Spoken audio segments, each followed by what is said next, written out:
Sinodalitat? Qui entendrà aquesta paraula? D'on surt? Darrere d'aquesta paraula hi ha una llarga història guiada per l'esperit. L'Església és sinodal des dels seus inicis.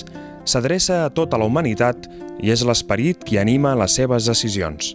Viatgem al passat per descobrir-ho.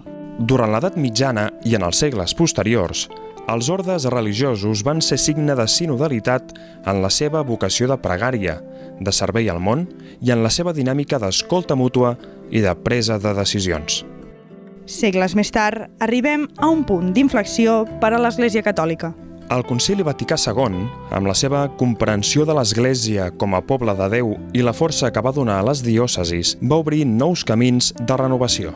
Ens traslladem a l'arxidiòcesi de Barcelona, que ho va acollir amb molta esperança. Així és. L'Assemblea Diocesana de 1981, promoguda pel cardenal Jovany, va ser un moment fort de sinodalitat. En aquell moment van néixer el Consell Pastoral Diocesà, el Consell Presbiteral i la voluntat d'impulsar els consells parroquials, tots units en la missió evangelitzadora, corresponsables com a poble de Déu.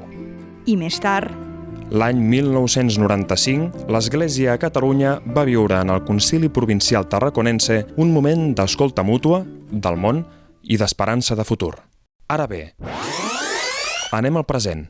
Per fer-ho, no podem oblidar-nos del procés d'elaboració del Pla Pastoral Diocesà Sortim, que, escoltant l'esperit, ens ha donat les eines per caminar junts.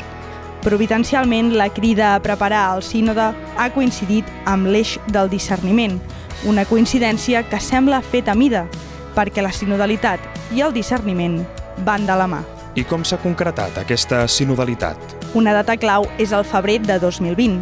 Setmanes abans de viure una pandèmia mundial, el Congreso de Laicos unia més de 2.200 assistents amb voluntat de ser poble de Déu en sortida. Església oberta al món, poble que anuncia, que escolta i s'escolta. Todos nos necesitamos, los que estamos aquí nos necesitamos, todos, pastores, obispos, sacerdotes, diáconos, religiosos, laicos y laicas, todos necesitamos para ser esta iglesia en salida que anuncia el gozo del Evangelio. Per començar un camí sinodal, ens cal una actitud renovada. Així és, una actitud de conversió, deixar-nos educar per l'esperit, fent possible el discerniment. Anant més enllà d'idees i opinions per fer, tots junts, la voluntat del Pare. Com diu Mateu en el seu Evangeli, hi ha futur, perquè el Senyor és amb nosaltres dia rere dia, fins a la fi dels temps.